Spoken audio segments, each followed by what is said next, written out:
राज्य के सभी 76,000 से अधिक सरकारी स्कूल सोमवार से नई समय सारणी से चलेंगे। पूर्वाह्न 9 बजे प्रार्थना की घंटी बजेगी, उसके 10 मिनट पहले तक शिक्षक पहुंचेंगे।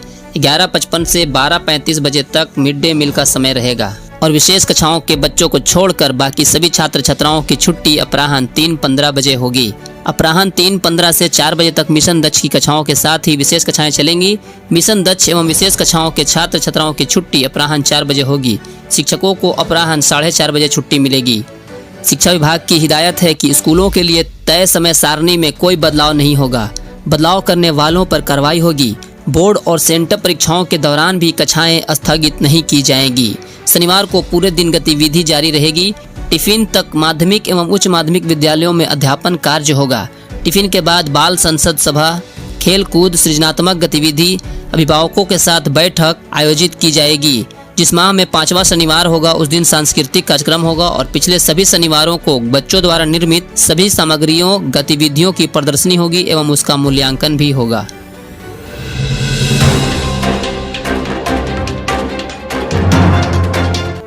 पहली से 5वीं कक्षा के 18,660 शिक्षकों की 6 दिवसीय आवासीय ट्रेनिंग सरकारी टीचर्स ट्रेनिंग कॉलेजों में सोमवार से शुरू हो गई है।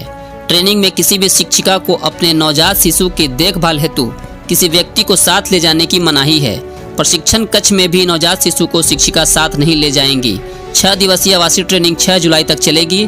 ट्रेनिंग में शामिल होने वाले शिक्षकों ने रविवार को शाम में उन ट्रेनिंग कॉलेजों में अपनी ज्वाइनिंग दी है जहां उन्हें ट्रेनिंग लेनी है। सोमवार को पूर्वाह्न 9 बजे के बाद प्रशिक्षण कार्यक्रम में किसी भी शिक्षक को शामिल नहीं करने का निर्देश है। ट्रेनिंग के लिए महिला एवं पुरुष शिक्षकों के लिए ड्रेस कोड तय है। आपको याद दिला दूं कि राज्य में सतत व्यावसायिक विकास योजना के तहत सभी सरकारी स्कूलों में कार्यरत सभी शिक्षकों का प्रत्येक वित्तीय वर्ष में 6 दिवसीय आवासीय प्रशिक्षण करना अनिवार्य किया गया है। 6 दिवसीय आवासीय प्रशिक्षण नहीं लेने वाले शिक्षकों के वार्षिक वेतन वृद्धि पर रोक का शिक्षा विभाग के अपर मुख्य सचिव का निर्देश है।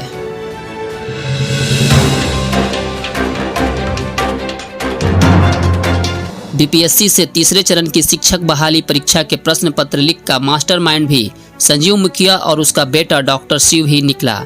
आर्थिक अपराध इकाई की जांच में यह खुलासा हुआ है।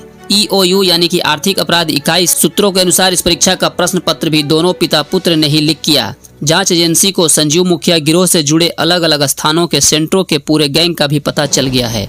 अब इसकी तहकीकात की जा रही है कि इतने बड़े सेटिंग के धंधे को अंजाम देने में संजीव मुखिया की मदद किस स्तर और किन किन लोगों ने की है। जानकारी के मुताबिक EOU जल्द ही पूरे मामले का खुलासा करने वाली है। गौरतलब है कि इससे पहले EOU ने खुलासा किया था इसी गिरोह ने सिपाही बहाली परीक्षा का पेपर लीक किया था। शिक्षक बहाली परीक्षा का प्रश्न पत्र कहां छपने वाला है, इसे छापने का ठेका किस प्रेस को मिला है, किस कुरियर कंपनी के पास प्रश्न पत्र को ढोने की जिम्मेदारी सौंपी गई थी, जैसे गोपनीय तथ्यों की जानकारी इस गिरोह तक कैसे पहुंची, इसका जवाब जांच एजेंसी को मिल चुकी है। EOU जल्द ही ऐसी संवेदनशील जानकारी लीक करने वाले तत्वों तक पहुंचेगी। जांच में बीपीएससी पर भी सवाल उठे हैं। आयोग के स्तर पर भी गड़बड़ी की बात सामने आ रही है। संजीव मुखिया और उसके गैंग के लोगों ने मुजफ्फरपुर के पास कांटी से मोतिहारी जाने के क्रम में एक पेट्रोल पंप से आगे कुरियर कंपनी के लोगों की मिली भगत से प्रश्न पत्र लीक किया था। प्रश्न पत्र वाले बक्से को खोलकर पेपर का फोटो लिए और फिर से बक्से को उसी तरह बंद कर दिया। इसके बाद प्रश्न पत्र को पटना में बैठे सॉल्वरों की मदद से हल कराया गया।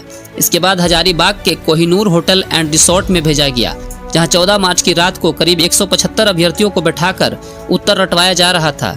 ये सभी अलग अलग राज्यों के थे। इनके अलावा पटना में कारी बिघा के एक होटल में रुके वैशाली के विशाल चौरसिया और उसके साथी को भी दिया गया।